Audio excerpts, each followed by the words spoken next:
लोकसभा निवडणुकीचे बिगुल वाजलेत, पण या निवडणुकीचा एक वेगळा फायदा सध्या समोर येतो आहे. रत्नागिरी जिल्ह्यातील मोडकळीस आलेल्या 196 शाळांची दुरुस्ती या ठिकाणी होणार आहे. लोकसभा निवडणुकीमुळे दुरुस्तीसाठी रखडलेल्या शाळांचा या ठिकाणी फायदा होताना पाहायला मिळतो आहे. मतदान केंद्रासाठी प्रामुख्याने शाळांची निवड होते आणि सुसज्ज मतदान केंद्र उभारण्याची आवश्यकता असल्याचे निर्देश या ठिकाणी थेट निवडणूक आयोगाने दिलेले आहेत. त्यामुळे शाळांच्या दुरुस्तीचा विषय सध्या ऐरणीवरती आलेला पाहायला मिळतो आहे.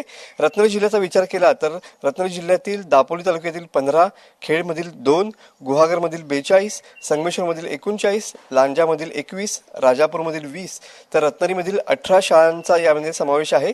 दुरुस्तीसाठी आवश्यक असणारा जो निधी आहे तो जिल्हा नियोजनमधून या ठिकाणी खर्च केला जाणार आहे आणि त्यामुळं खऱ्या अर्थानं ज्या शाळा दुरुस्तीच्या प्रतीक्षेत होत्या त्या शाळांना या ठिकाणी या निवडणुकीचा थेट फायदा या ठिकाणी होताना पाहायला मिळणार आहे.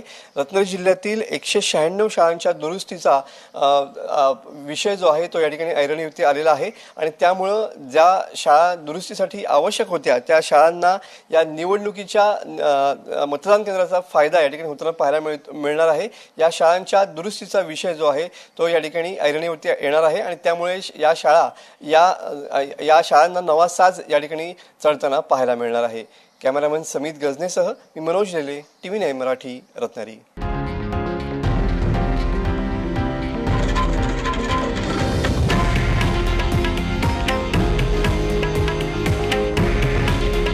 हे आहे देशातील नंबर 1 न्यूज नेटवर्क आणि आपण पाहत आहात TV9 मराठी.